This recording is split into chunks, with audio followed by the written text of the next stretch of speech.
Bonsoir. L'Union européenne est en crise. Elle ne voit plus ni sa finalité, ni ses frontières. Alors je vous propose l'exercice suivant. Prendre appui sur des cartes et avancer des arguments expliquant pourquoi la Turquie doit rejoindre cette union, puis, avec les mêmes arguments, vous expliquer exactement le contraire. Le premier argument est géographique. La Turquie forme comme une large passerelle entre l'Europe et l'Asie. On voit que la trace turque est en Europe. Istanbul, l'ancienne Constantinople, est bien à cheval sur les rives européennes et asiatiques du Bosphore. La deuxième légitimité est historique.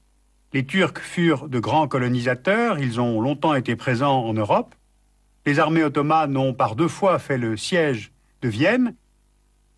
Eh bien, c'est grâce à cette présence ottomane qu'il y a des minorités turcophones en Grèce, en Macédoine, en Bulgarie et en Moldavie. C'est pour cela qu'il y a des musulmans en Bosnie, en Serbie, en Albanie, en Macédoine. Alors, dans la mémoire collective des Turcs, il y a donc comme une cohérence historique à voir la Turquie venir se rattacher à un ensemble européen.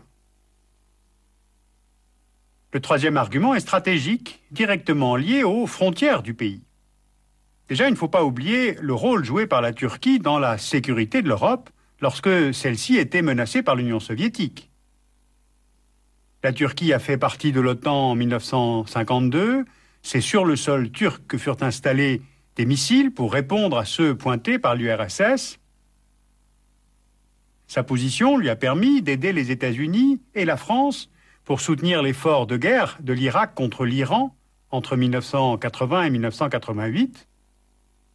Et puis à nouveau, en 1991, lorsque Ankara laisse les États-Unis utiliser la base de Diyarbakir lors de la première guerre du Golfe, menée cette fois contre l'Irak.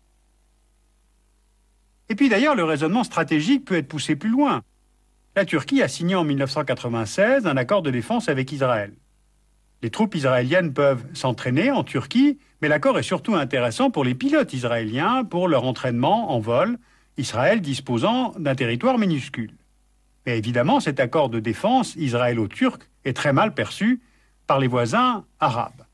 Eh bien là aussi, la Turquie rend service, car même si cela n'est pas dit explicitement, la sécurité d'Israël concerne aussi l'Europe. Tout ceci pour expliquer que le gouvernement d'Ankara a depuis longtemps fait un choix pro-occidental. Maintenant, l'argument religieux. Ouvrir les portes à la Turquie, c'est évidemment un message à envoyer aux musulmans d'Europe, mais aussi à ceux qui ne sont pas en Europe. Le projet de l'Union européenne est non confessionnel, élaboré par des États qui accueillent déjà sur leur sol 20 millions de musulmans. Donc il faut que cet ensemble chrétien soit capable de s'ouvrir sur le monde musulman et arabo-musulman, si l'État candidat est à même d'adopter les mêmes règles que ses prédécesseurs. La Turquie a depuis longtemps su concilier société civile musulmane et État laïque, donc ce n'est pas au moment où tout le monde confond ère de civilisation et choc politique qu'il faut tenir à l'écart les Turcs musulmans du projet européen. Et puis, il y a l'argument économique. L'entrée de la Turquie, c'est le renforcement du grand marché européen. Rappelons que depuis 1995, elle forme une union douanière avec l'Union européenne. 85% des investissements en Turquie proviennent des pays membres. C'est aujourd'hui un grand marché de consommateurs, solvable. Donc on l'a compris, la Turquie fait d'ores et déjà partie du bloc occidental. Cette adhésion n'est en fait une confirmation d'alliance. Alors résumons-nous. Arguments géographiques, historiques, stratégiques, religieux, économiques, plus une addition d'appartenance qui existe. Donc les arguments pour sont nombreux et ils sont solides.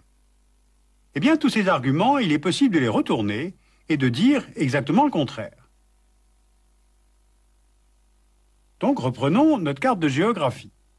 La trace est en Europe, mais 82% de la Turquie est en Asie. Ankara est une capitale d'Asie mineure et ses liens historiques sont tournés vers cette Asie-là. On voit sur la carte les populations turcophones et d'ailleurs, depuis la dislocation de l'Union soviétique, Ankara renforce son influence culturelle en offrant des bourses aux étudiants, en ouvrant des consulats, en investissant, en envoyant des films, en finançant Avrasia, qui est une chaîne satellite couvrant l'Eurasie. Alors changeons d'échelle, le voisinage de la Turquie n'a rien de stable. Dans la région du Caucase, en Géorgie et dans le Haut-Karabakh, dans le monde arabe où perdure avec la Syrie le contentieux sur le Sandjak d'Alexandrette et sur le débit de l'Euphrate, en Irak, avec lequel la Turquie a là aussi un litige sur le débit laissé en aval de l'Euphrate, mais aussi sur la question kurde, qui est à cheval sur la Syrie, l'Irak, la Turquie et l'Iran. Et bien sûr, il y a l'Iran qui pose la question de la prolifération nucléaire. Donc, on est tout de même en droit de se demander si l'Union européenne doit se retrouver directement frontalière d'une partie du Proche-Orient et de l'Asie centrale. Car si on regarde l'environnement proche, les relations gréco-turques se sont améliorées depuis les tremblements de terre de 1999 qui ont frappé les deux pays, mais le litige qui porte sur le partage de la mer Égée n'est toujours pas réglé entre les deux États. Ce contentieux n'a pas été réglé par l'appartenance conjointe des deux États à l'OTAN. Autre contentieux, le gouvernement d'Ankara n'a toujours pas reconnu la République de Chypre, qui est divisée en deux depuis l'intervention militaire turque de 1974. Or, Chypre a rejoint l'Union européenne en 2004. Alors on pourrait estimer que ce serait tout de même la moindre des choses de la part de Bruxelles de demander à un État candidat qu'il reconnaisse d'abord l'existence de tous les États membres qui le précèdent. Reprenons maintenant l'argument économique. Ce grand marché, c'est précisément ce qui fait hésiter, non pas la taille du marché, mais la philosophie. Et pourquoi est-ce que Londres et Washington insistent tant auprès des chefs d'État européens et auprès de Bruxelles depuis plusieurs années pour accélérer l'entrée de la Turquie dans l'Union européenne? Eh bien, c'est parce qu'un si grand marché est un avantage économique, mais en même temps, c'est l'outil adapté pour faire couler toute Europe politique. Or, il y a un paramètre potentiellement déstabilisateur pour le budget de l'Union européenne, c'est la politique agricole commune, surtout en intégrant la Turquie. On a 10% de la population active dans l'agriculture, dans chaque État membre en moyenne, alors que le chiffre est de 29% en Turquie. Près du tiers de la population active turque tire ses revenus de l'agriculture. Maintenant, l'argument religieux. Les hésitations des Européens, en particulier les Français et les Allemands, portent sur le fait que la Turquie serait le plus peuplé des États membres et peuplée par une majorité de musulmans. L'entrée de la Turquie est un geste de confiance à l'égard des peuples musulmans, pense-t-on, sauf que l'argument peut exactement être tourné. Si c'est un message au monde musulman, c'est oublier que les Arabes n'aiment pas beaucoup les Turcs. Ils les voient comme des colonisateurs ottomans, comme ceux qui ont aboli le califat, comme un allié des États-Unis, comme un allié de l'ennemi des Arabes, Israël. Eh bien, une telle adhésion conforte l'idée que, décidément, la Turquie est un adversaire du monde arabe. Et puis, il y a bien sûr la question des droits de l'homme. Les critères de Copenhague, c'est autre chose que l'ouverture d'un grand marché et la libre circulation des biens et des personnes. Non, ce sont des exigences sur les droits humains.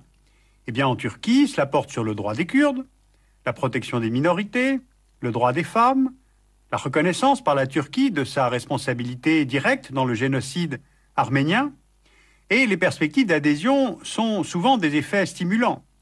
Le Parlement à Ankara a aboli la peine de mort, a réformé le code pénal, la langue kurde est désormais autorisée, mais tout de même, on est loin du compte. L'ouverture des négociations avec Ankara ne garantit pas que la Turquie deviendra membre de l'Union européenne d'ici 10 ans ou 15 ans. On n'a pas en fait encore décidé d'intégrer la Turquie, mais je crois qu'on a déjà décidé de ce que l'Europe allait être ou n'allait plus être. Voilà donc des arguments pour, vous avez entendu des arguments contre, maintenant c'est nous qui décidons.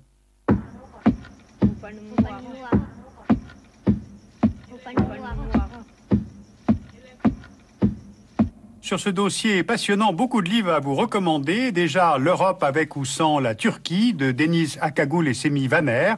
C'est aux éditions de l'Organisation. Vous pouvez aussi lire Les vrais enjeux de la candidature d'Ankara d'Alexandre Delval et Emmanuel Radzavi aux éditions des Sirtes, ça s'appelle Le Dilemme turc. Vous pouvez lire la revue française de géopolitique, Outre-Terre, Turquie Europe Express 2014, avec tout un dossier sur la question de Chypre. C'est aux éditions d'Erès.